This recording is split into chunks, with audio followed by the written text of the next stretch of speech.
Welcome back, ladies and gentlemen, to another episode of Silo by Story Archives.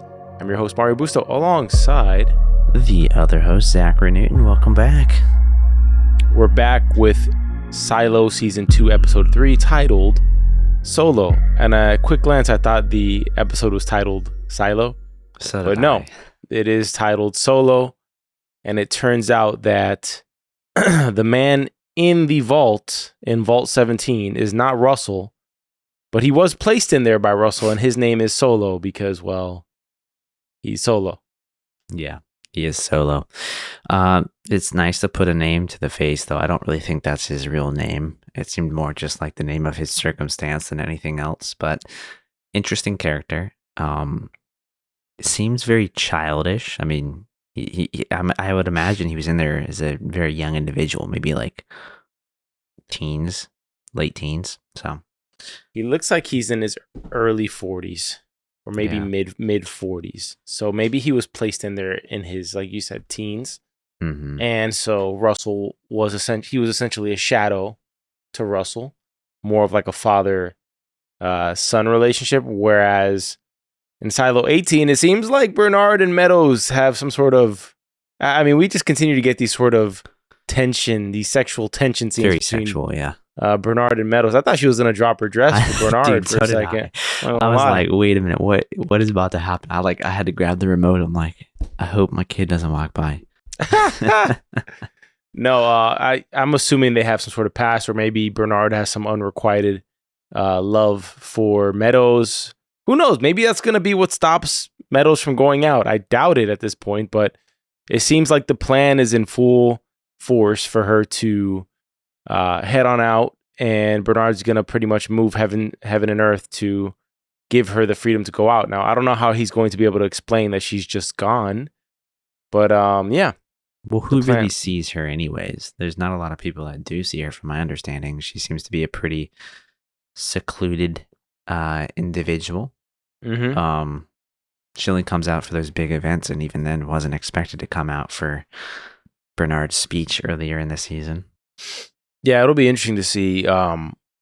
She kind of latched onto this one aspect, the same one that Billings did, which is wondering whether Juliet even asked to go out and clean. Mm-hmm. Do these two have an affinity for the pact? Is the pact this sacred document to them, or... I thought maybe she would have held the pack in the same regard that she holds the order, because we see when she goes into the vault in this episode that she's almost disgusted to see the order again. Yeah. She said she tried to forget everything about it. And I wonder why that is. She's a very astute person, so my guess is she wasn't happy about the secrets of the silo, maybe. And maybe she did get to the end of the order and read the whole book and didn't really like the reason for it existing.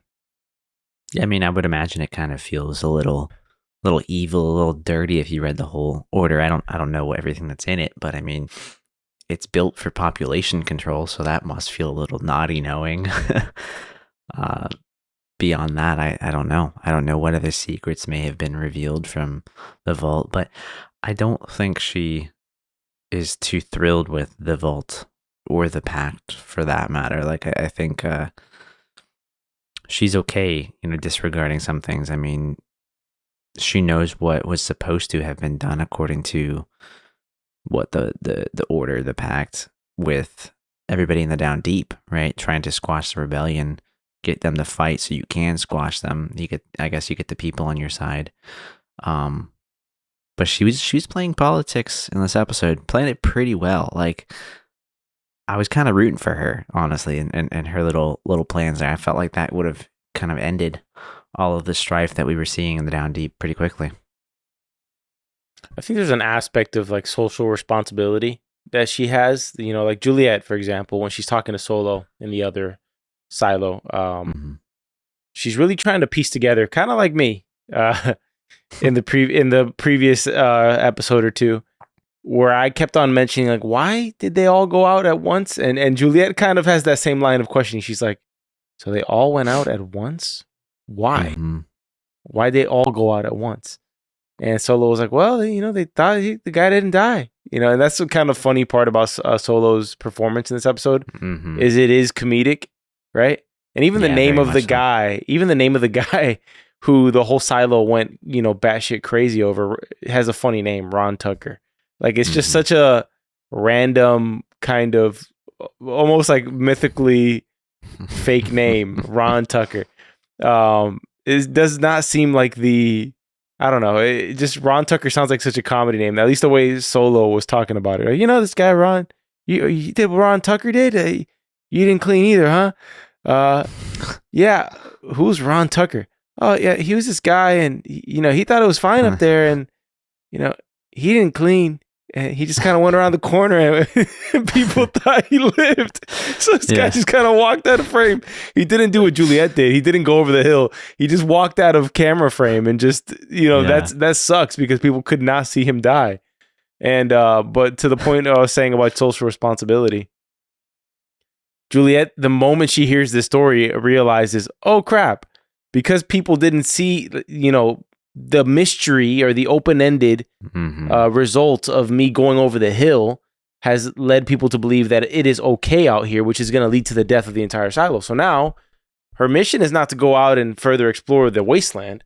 It's to go back to her silo to tell the people, hey, just because I survived does not mean that it is good out here. Do not attempt this at home. Do not try this. Right. Yeah.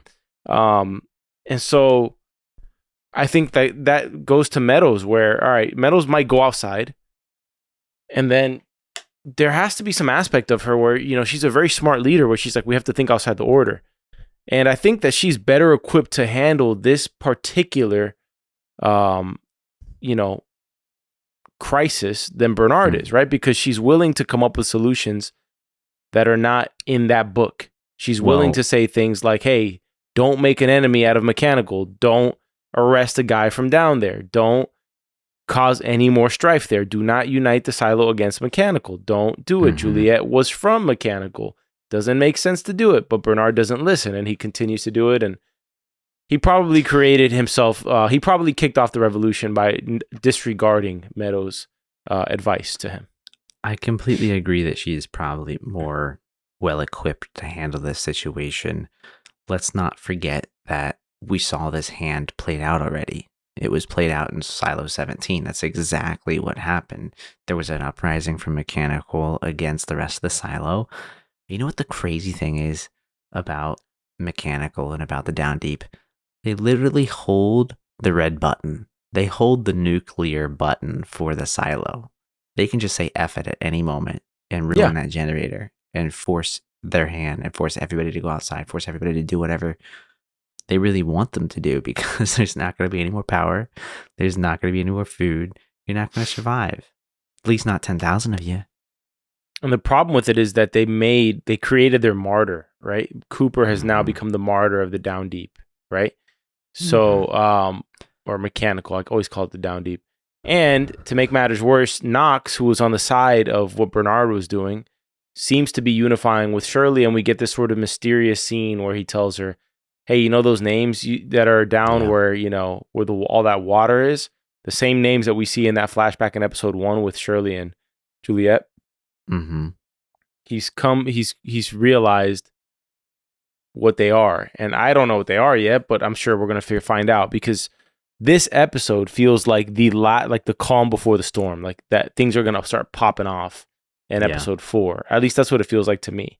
I don't know what that's going to be, but now it feels like a race against the clock for Juliet to get back to Silo 18 in time to save everybody. And, we'll see if she's able to make it in some sense. Yeah, no, I mean, it really is a race against the clock. That is the big cliffhanger for probably episode 4 is, what do those names mean? But, for the way that this season, I should say, has started off with episode 1 being so slow, my God, has it picked up the pace? Like, there is so much happening so quickly. It's very exciting. Like there's so many new things that we've learned in this episode. Some things I have questions about, some things I don't know if is even true, really. But yeah, no, I think this, if the rest of the season keeps up this pace. Like we're in for, I would say, a wild treat by the end. I mean, this didn't even feel too much like a build up episode to me. Like this felt like one of the heavy hitting episodes. There was just a lot happening. Yeah. We learned a lot in this episode in terms of, I mean, there's just sort of lines that Solo says that give away so much about what we've yet to learn about these silos. For example, he straight up says there are 50 silos. Yeah. There are 50. Which one did you come from? Oh, where was the sun? Juliet's probably like, I don't even know what the sun is. I don't even know. She right? didn't know what birds were. She found out today. Yeah, she found out what birds are. I mean, I'm surprised they know what firefighters are. I don't. There's just so much to talk about in this episode. But the 50 silo thing was interesting to me because it made me wonder: was this like one pocket of 50?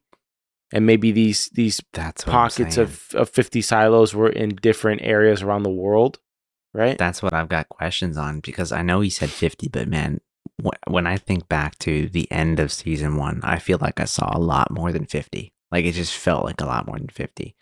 So I don't know if that's the full truth. I actually think that what we saw at the end of season 1 was 50. Because if you think about how big these silos are, it would make sense for them to be that spread out. And if we know the numbers, that means it's about 50,000 people, right? Mm-hmm. Yeah, and how many of those are still functioning? Would it be 50,000? No, that'd be 500,000 people. 10,000 people per silo, 50 silos. Yeah, it's 500,000. Yeah, but 500,000, my bad. Yeah, so a lot of people. Wait. No. 10,000 people per silo. Yeah, you're right. It's 500,000 people. So my bad. Yeah, 5 silos would be 50,000. But okay, so 500,000 people. It's a lot of people. Did you catch also the line that Bernard says to Meadows where he says, all right, so like remember when Meadows is looking at the tape of Juliet going out and going to the other silo and he sees all the corpses? Yes. That's the first time he saw those corpses for sure. However, he did know that Silo 17 was dead. He knew that Silo 17 was not up and running.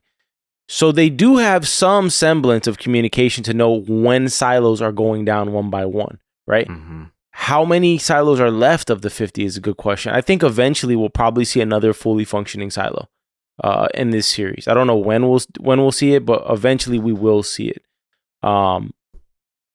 Yeah.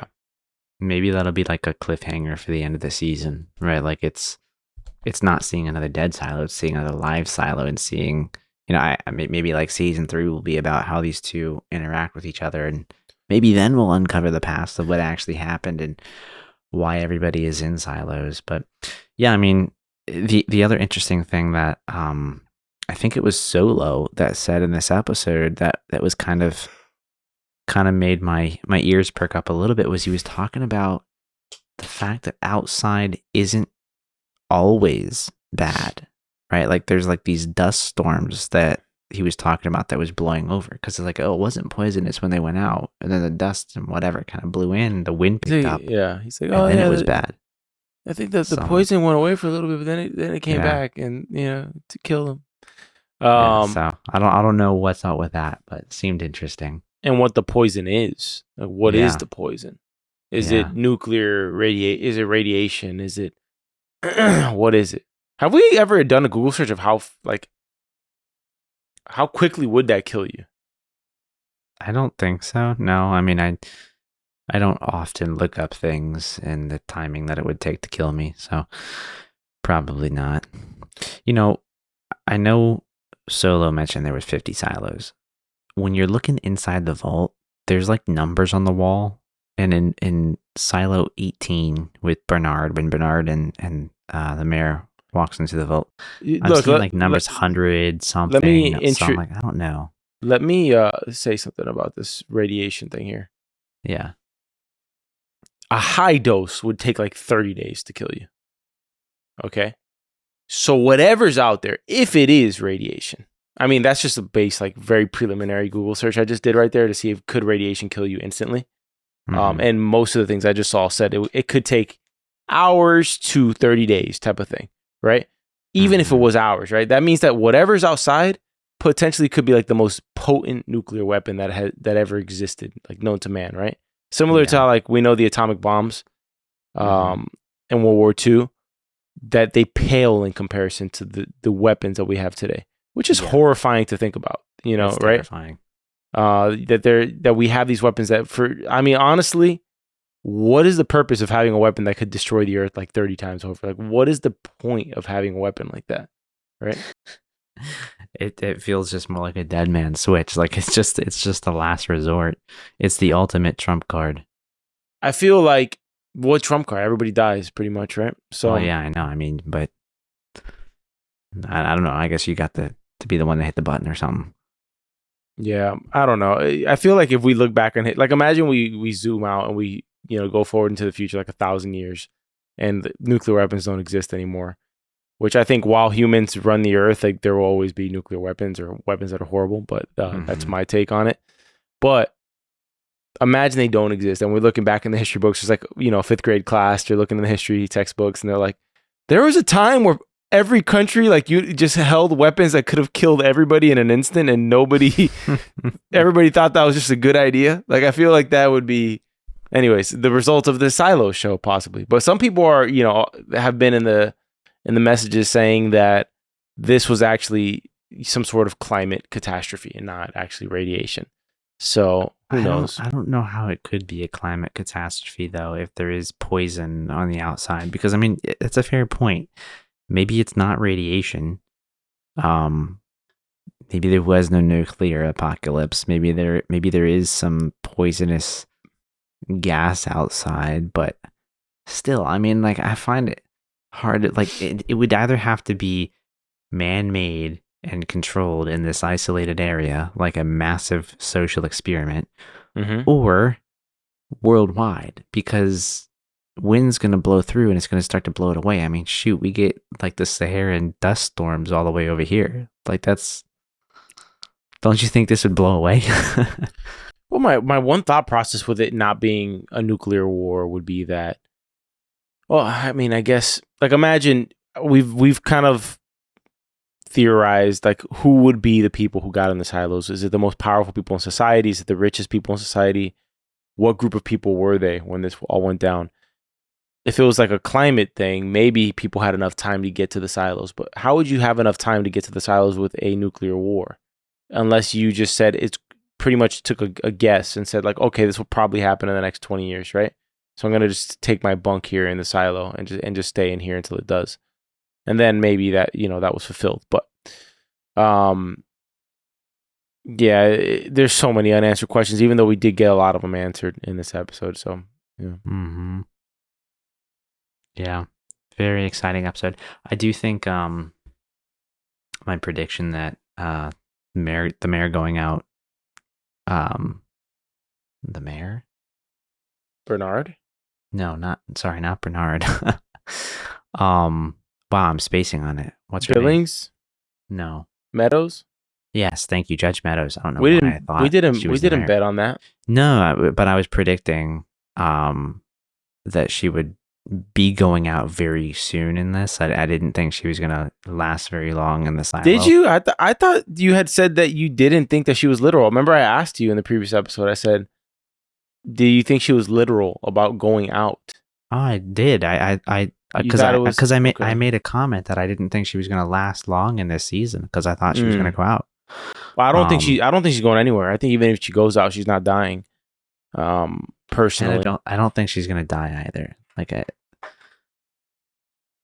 don't think she's gonna die if she goes out. I feel like if anything, she'd go out and end up bumping into like Juliet on the way back over. Oh, you're walking back?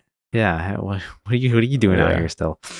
Although I really would love to see some exploration outside, and maybe Judge Meadows will be our candidate to show us some of that exploration. Maybe we'll get to see a little more of the world out there and have some of the questions answered of like, well, out of the 50 silos, are there others that have all met the same fate as Silo 17, or are there some that are still functioning societies?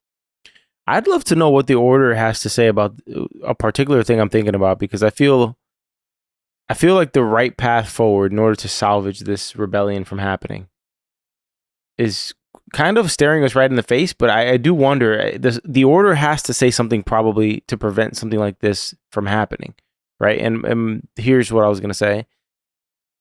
I feel like the path forward here is for Bernard to come clean, to just say it is poisonous outside, and here's why, blah, blah, blah. Here's how we know this, right? And this was for generations. We were to keep this information secret. He doesn't even have to give it all, right? He could just say, like, we know, or he could maybe even lie about all the order stuff, right? I'm just trying to think of a way, like, where Bernard can use this situation to essentially say, we're going to make a partnership with the people, and we want to explore out there, and we know you think that Juliet lives, but we need to show you that that is not true, and what happens to somebody who goes outside. You know? I feel like I somewhat disagree with you, because I feel like that tact has already been played a little bit in the last episode, where it was, I mean, he was basically lying to the people and trying to spin a story. I want to finish my thought, though. A hypothetical after you. Okay, I think the way through this, the most ideal way through this, is not to come clean, as you put it, with like, oh, this is what we actually know about outside, but it's to form a common enemy and make it an us in the now versus them in the past. Like, basically versus the founders in the situation that they put us in, and F them. You know, let's stick together and figure out the reality together. I think that's the most productive way forward. Well, all right, what would Bernard's top priority be to the silo? Is for the silo to survive, right? Mm-hmm. Then could the solution be, hey, Meadows, you're not going to go outside. I'm going to go outside, and I'm going to die for the silo. I'm going to show the people. No, hear me out. The silo thinks that he's lying to them about going outside. Yes. Imagine everyone's watching, the actual head of the silo's going to go out and clean. Not because he wants to go out and clean, but because he thinks that by him dying out there, that'll unify the silo to know that I have nothing to lie. That my hands are clean. Like these are my cards. I'm going to go out there in my suit, and you're going to see what happens to somebody who goes out there and clean. I'm going to clean that lens. All right. And then I'm going to freaking just fall down outside and never come back. And people are going to be like, wow, he literally died for the silo to prove a point that it's not possible to live. And I would even say I would even do the whole thing of, I'm going to wear the good heat tape, and you're going to see how long I last out here in the good heat tape, like all of that. And I feel like that would salvage the scenario for him. And maybe that's what happens, because at the end of the day, he does love Meadows, right? At least I think he loves Meadows. So seems like it. In order to prevent her from going out, maybe he just does the old switcheroo and says, like, oh, I have a suit. He's already let us know he has a special suit for himself. Okay? Why does the head of IT have a suit made for them? You know, why is that part of the protocol that the head of the whole freaking operation has a suit made for them? Is it for a scenario like this? Like, this is the ultimate, ace. You don't want to use it, but maybe this is what it's for. Otherwise, what is the point of having that suit? And maybe their suit for the head of IT is actually built to save them. Because if you remember, Solo from Silo 17 mentioned that the suits were never designed to protect people. They weren't. So I don't know if that means that they were intentionally killing them. And dude, maybe we go back to one of your theories in season 1 here, and maybe it is some sort of gas that's being sprayed out there. Like I don't understand how you could have so much control over the timing of somebody dying. Mix that with knowing that you're giving people bad heat tape deliberately. And the fact that there seems to be this wind or this dust storm or something that picks up that ends up killing everyone seems kind of like somebody's got their hand on a trigger there. But going back to your theory on, I guess, a way forward and Bernard going out and kind of sacrificing himself for the betterment of the silo, I think it could potentially work. But I also think that we might end up seeing a silo operate like a snake without its head, right? Like it's just going to be flopping all Remember, over the place. Like there could be a lot of chaos at that point. remember though, I think if we're still talking about the Bernard scenario here, right? Yeah, the Bernard scenario Okay. where he sacrifices himself outside. So this goes back to this whole social responsibility thing, right? I feel like in that moment, he leaves Meadows no choice. You have to take over. And by the way, in that moment, maybe we get another power struggle between Meadows and Sims. You know, maybe that's the point. Sims is like, no. I was supposed to take over. You know, who knows? I feel like all this is going to rear its head, and we're going to have a bunch of people who are not good for leading the silo try to take power. So that's an interesting thing that you bring up, the potential power struggle between Judge Meadows and Sims. I didn't think from this episode that it was Bernard's hand that caused Patrick in the Down Deep to throw the Molotov cocktail and then end up making Cooper a martyr on accident. I thought that was all Sims. Did you think otherwise? So you don't think that Bernard was lying when he said that wasn't me? I don't think he was lying about that. I mean, he clearly was lying about what he told Judge Meadows earlier on in the episode, but I don't think he was lying about that. That felt a lot like a Sims thing, and I didn't really get a feeling that Bernard was lying about that at all. Like, I feel like he was that crossed my mind going as to well. take Judge Meadows' advice there. Yeah, that crossed my mind that, okay, yeah, he did lie about the fact that Juliet did say to go out, right? Mm-hmm. But it did feel like he was telling the truth, that he wasn't the one who wanted the shooting to go down. In fact, yeah, maybe Sims acted against him. That's what I'm thinking. And we still need to find out the motives. Yeah, and that's what I'm wondering. What is Sims getting at, and what are his motivations? You know, maybe he's just religiously following the pack. Like maybe it's as simple as that. Well, the future leader of the silo is going to be Billings. I think he's proven himself in every way that the pact. I feel like the pact is the good agreement, possibly, according to how these people think. But I could be wrong, right? Because this does go back to the fact of who wrote the history books in this silo, right? Well, think about, I think Judge Meadows had mentioned that there was like exclusionary language in the pact where it was like, okay, you have the syndrome, so therefore you can't be here. You can't do these jobs and these rules or roles. So I don't know that I don't think the pact is all good. I feel like whoever wrote both of these things were just bad individuals. Like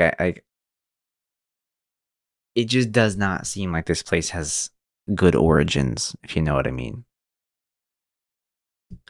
Yeah, I agree with you. Remember, because we had that symbolism of the 666 and the 6th day of the 6th hour, blah blah blah. So there's something in my gut that doesn't settle right with how everything went down.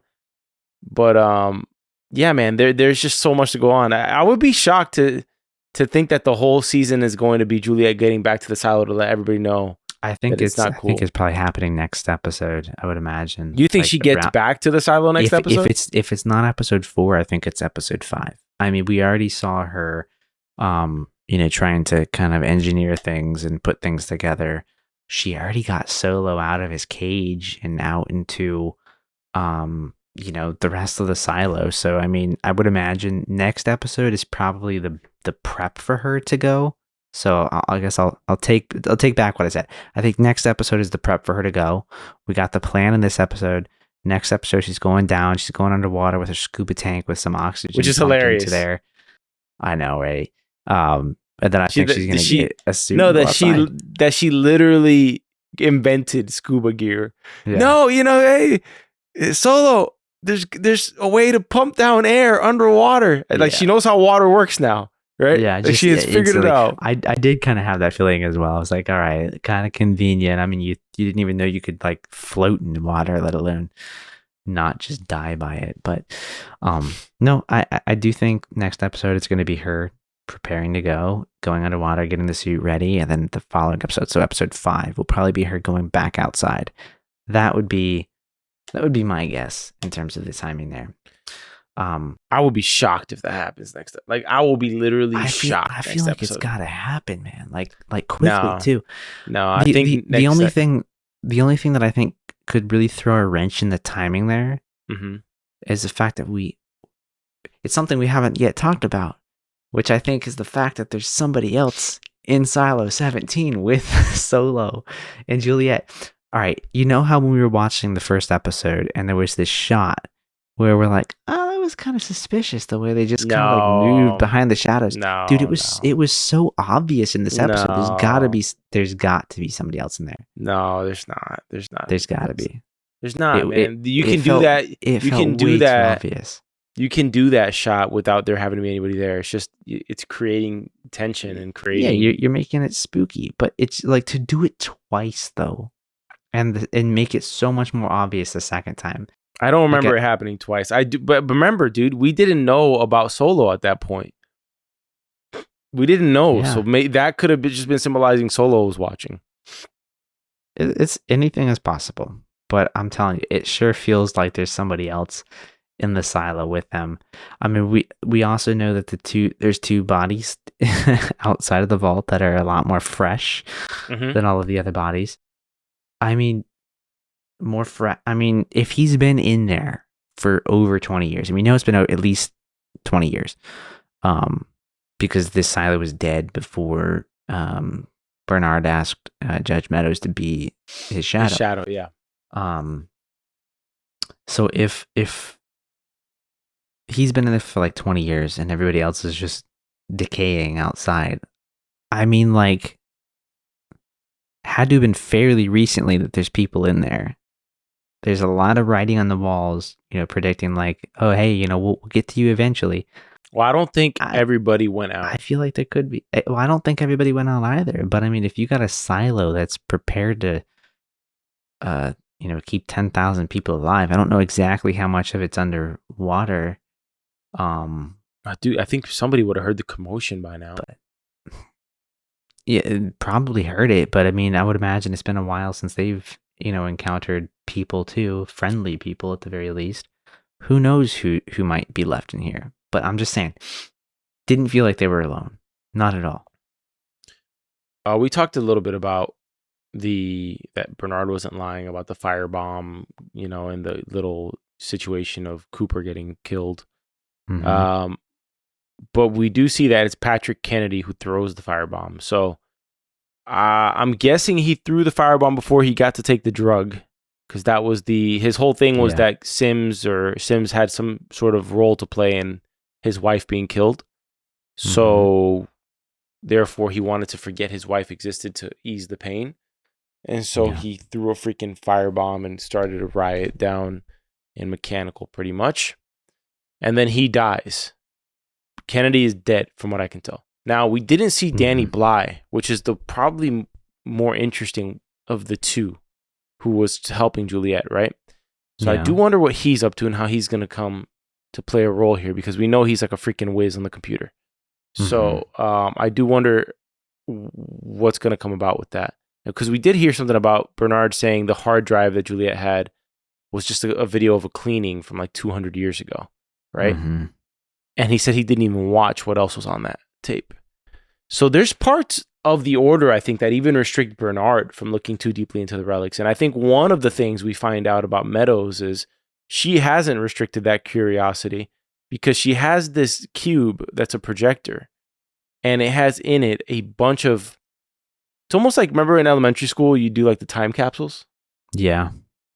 It's almost like multiple families put their memories into this cube for people not to forget what life was like above ground, right? She has, you see this man, and it was a father and son type of, that's what I saw, like on a beach. You see a child's birthday, you see kids on a sled, going down snow. So she's never seen snow before. And all these things that got to be piquing her curiosity, which adds to all of her motivations for wanting to go out. and her conversation with Billings, who comes clean and says, "Hey, I have the syndrome." And she says, "You know why you have the syndrome, right? It's a reaction to an unnatural environment for humans." Yeah. Right. And she says it's only because of some what was the exact phrasing she said, of a few phrases, outdated phrases, or like prejudicial, yeah, something along those lines, phrases in the pact. So I still do wonder. I feel like people with the syndrome are more likely to cause rebellions, probably, or have the desire to want to go out. In other words, they don't have that sort of submissive trait of just going with the flow, of listening to the order, you know? It almost seems like they might just be generally claustrophobic, right? Like that, or just a lack of vitamin D. No, I think it's like less the claustrophobic thing and more the fact that humans are not meant to live underground. We're meant to see the sun. It's the reason, like, you go get a blood test and you're like, "Oh, I'm vitamin D deficient." Why are you deficient in vitamin D? Because you need sunlight. You know, you need more sunlight or whatever. Or maybe you just have a weakness with it. But yeah, it is interesting, right? You know how people say, like, how there's mutations over time, like if people who are like big on evolution and mutations that occur and stuff like that, how you need to survive. Maybe that's one of those things that developed, right? Because the syndrome wouldn't have existed without generation after generation after generation existing in a silo, right? Maybe that's the explanation for it for them. It's possible. I mean, I think the more realistic thing is that it's just probably caused by some vitamin D deficiency. I don't think it's any other very serious disease, because if I recall from season 1, they were just excluded from doing certain jobs, not all jobs. It wasn't like causing you the complete inability to do anything, and then you have to go outside and clean just because we need to kill you off. Like I don't recall that being the case. So yeah, I don't know. Yeah. I mean, I don't know what I would do if I were locked underground my entire life, never seeing the sun. What do you make of this Meadows and Billings relationship in the first place? Where do you think this is heading? Do you think Meadows sees Billings as a potential shadow to her, or a potential... What do you see there? I don't know. I don't know that Meadows is... I mean, look, I think she's going to be an important figure in this season. I just don't feel like she would be a long-term character. Like she feels... What's the best way to put this? Like, it's not like a plot device or something like that. Like I just feel like she's here to serve a very specific short-term purpose. I just don't know what it is. She has a lot of control or leverage, weight, whatever, with Bernard. She seems to have her head on her shoulders, but I just don't see her being a person that, like, the whole silo gets behind.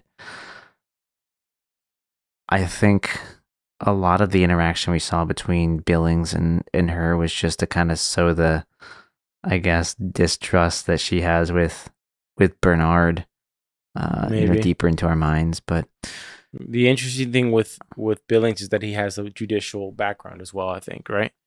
So he has that working for him. He knows the pact like the back of his hand. Yeah, he does. So, let's talk about a few other aspects in this episode. What do you think the wall of names are that Knox sort of has an epiphany on with Shirley? Because he's for this rebellion. He just doesn't think the way Shirley's doing it is smart. I knew you would ask me that. I mean, well, let's start with what we know. They've been there for a long time. Yeah. They were there when Juliet was a kid. I imagine they were there a hell of a lot longer than that, because it seemed to be like this thing that was discovered. Could have been names. Maybe names of people who died from the rebellion. Was like their way of like remembering people. What was the name, Zach, of the secret group in the silo? What was the name of it? The Fire or something? Remember there was an episode of season 1 called The Last something. The Last. Yeah, was it the Breath something? Flame Keepers, right? It's the Flame Keepers. Flame Keepers. Yep. I mean, there could be some tie in there. Yeah, we haven't heard about the Flame Keepers in this season so far. So potentially, maybe those names are the first Flame Keepers. But one of my first thoughts was maybe this is, you know how like in one of the first Macs that Steve Jobs did, like they welded the names of all the people who were involved in making the computer inside of it. I don't know if you knew that. I think they. No, I didn't. That's cool though. They put that in the motherboard. I think it was like they literally within the case. It was like everybody's name was on it. That's cool. Maybe within the silo is kind of the same thing. Everybody who built the silo or had some integral part to play with it was put in there. Right? I don't know. I feel like the Flame Keepers thing could be more realistic, but what would be the epiphany of these names that would make Knox have this moment with Shirley one-on-one? I mean, the only thing I could relate it to that I've seen in this episode is the graffiti on the wall of Juliet Lives. And then kind of thinking back to what the Rob Tucker, was that his name? Ron Tucker. Ron Tucker. His name on the wall. Maybe you really don't like these guess scenarios. Like you hate when I ask you to guess something you don't know. I hate not knowing things. That's my toxic I can tell because you don't just answer. You don't just give a theory and say like I think it's this. You just like talk, and you don't just give. Do. You're like, what is it, Zach? Gun to your head, solo style. I'm about to open the vault. Tell me what the names are, man. They are people who were killed at the hands of judicial from back during the rebellion. All right, cool. All right. I think it has something to do with, all right, my mind's all over the place, but, you know, I thought maybe, could it be that these people are the ancestors of everybody inside the silo? And so he's putting two and two together about some sort of like secret connection between everybody, but I don't know. Too much. All right. I'm going to ask you another question you're going to hate. Okay. What is the relic in Meadows' house? What is that thing? The thing that was flashed on the screen. I didn't catch it. It was circular, right? It was like a circular thing. It almost looked like a coil, like inside of a light bulb, almost.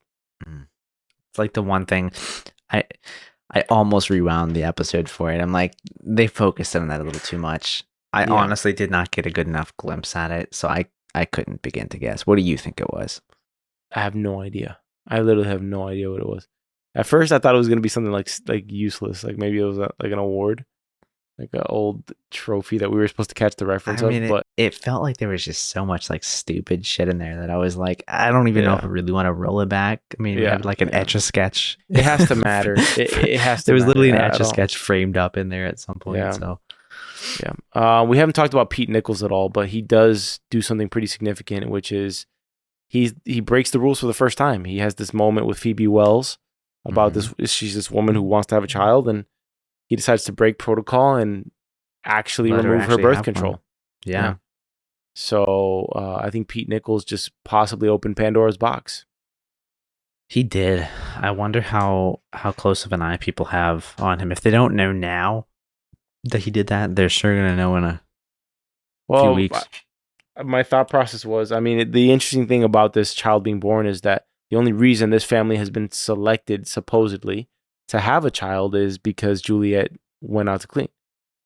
That Correct, was because it opened up another vacancy of a human being's life. However, they were not the category of people they wanted to reproduce. So perhaps like 3 generations down the line, or a generation down the line, that kid ends up being the reason the whole silo goes down. You know, maybe that's what it is. Maybe there's a reason, right? But I don't think so. Yeah. It could be something funny though. All right, the end of the episode. Stoop kid left his stoop. All right. Solo leaves the vault because after realizing that he's not schizophrenic and seeing people or hearing voices, which by the way, I think that would probably be a normal reaction for anybody by themselves for 20 plus years. That you see somebody from another silo, this has never happened in the history of silos, and they're just talking to you through a wall. Happens to be an attractive woman, okay? So he's like, I didn't give you the food to be nice. I needed to know you were real, which is kind of hilarious. And it's better than what I thought it was. I thought he drugged her, to be honest with you. All right. So did I, because I was going to say when he said, I wasn't being nice. I was like, oh, snap. What he mentioned, what was it? It was, when she started eating it, he was like, he said, I gave it to you because I needed to see you eat it. And I was thinking to myself, like, in my mind, if I heard somebody say that and they were like acting as sketchy as this dude was, he would sketch me out. I would immediately try to like start vomiting, like forcing myself to vomit and just get whatever it was out of my system. This guy sketched me out. He's actually, his vocal cadence, the way he delivers his lines is like a Rick and Morty character. If you've ever seen Rick and Morty. I mean, it is so Rick and Morty, this guy. It's just hilarious. But he kind of reminds me of, did you ever, it's an Apple show. Did you ever watch Blackbird? Yes, I did. Oh yeah, he does kind of talk like that guy a little bit, which I did. I kind of wanted to forget, like sort of like Meadows wanted to forget the order. I kind of wanted to forget that guy's voice. I hated that guy. Kayla wants to kill me every time. My wife, every time I talk like him, make that guy's voice. Can you do his voice real quick for the audience? Oh man, I can't do it without saying anything like super inappropriate, because that guy's just like some weird ass pedophile. So I'd rather not continue. But it's just this very weird, breathy, like high pitched sort of. It's like a child's voice in a massive. It doesn't fit, and he's massive. He's like this massive 300+ pound guy. 400. No, he's probably 400+ pounds. And he talks like, "Hey man, it's just going down to visit." He talks like he kind of talks like Herbert the pervert from Family Guy. Have you ever seen that character? Yeah. You're right, like that, just a little slower. Yeah. Oh gosh, his character's so off. Ugh. Oh man, so off-putting, that guy. That's a good show, by the way. Good show. There's a lot of good shows coming out. No, not Family Guy, but Family Guy is a good show. It's funny. At least it used to be funny to me. I don't know if it holds up for me anymore. I used to watch Simpsons all the time when I was a kid, and like I just don't laugh at the Simpsons anymore. But there's a lot of good shows coming out right now. Paramount Plus is dropping a bunch of them. Landman. I've had 1 million people in the last week tell me go watch Landman. There's one that I found that just completely slipped under the radar.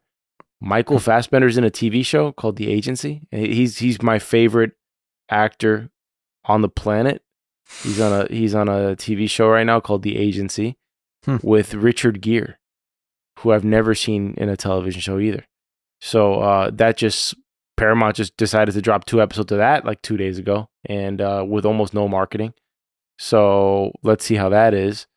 And yeah, there's just a bunch of stuff coming out right now. Oh, Dune. I'm hearing amazing things about Dune, which I know a few commenters would be happy about that.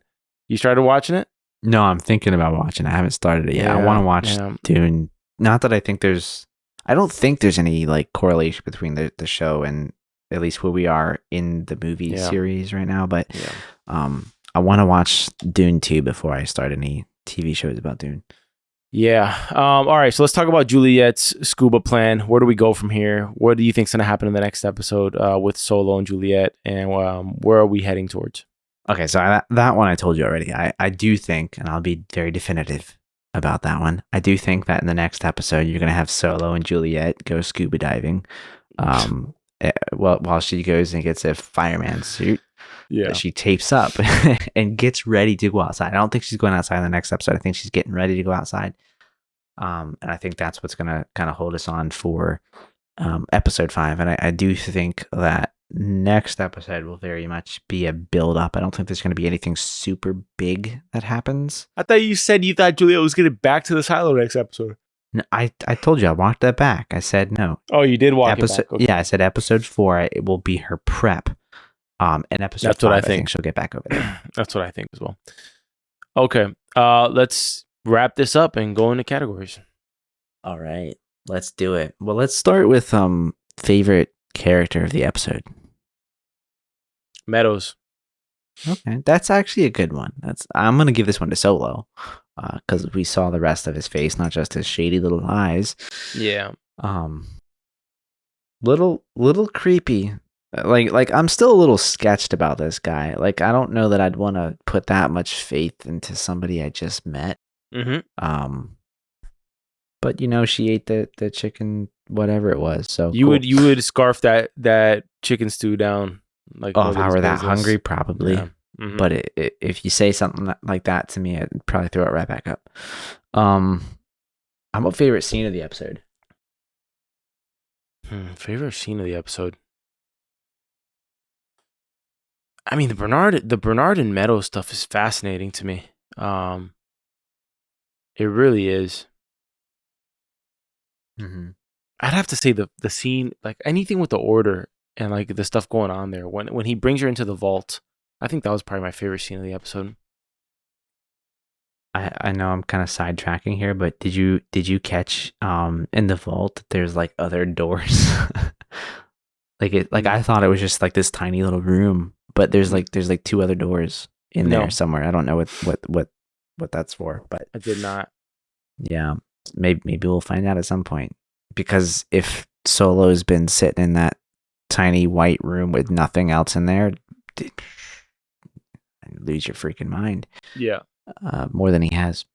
I think my favorite scene in this was almost everything to do with Dr. Pete Nichols, but more specifically, like actually taking out the birth control device. Like I really liked. That was my runner up. That's my runner up. 100%. Yeah. I thought that was solid. All right, favorite lines of the episode, and I finally feel like we can actually ask this category because Solo is very much a lines guy. Well, my line was actually not from Solo. It was from Pete Nichols, who says to Phoebe, he says, the people who planted these trees didn't live long enough to sit under them. When he's talking about his experience as a father. I thought that was a great line. That's actually a really good line. Funnily enough, my number one is not from Solo. It's from Patrick when he's in the very terrifying judicial like seclusion room. He's getting the foundation treatment. They put the shroud over his face. Yeah, for real, dude. That was like just wow. Man, I don't know why they had to put these things on so tight.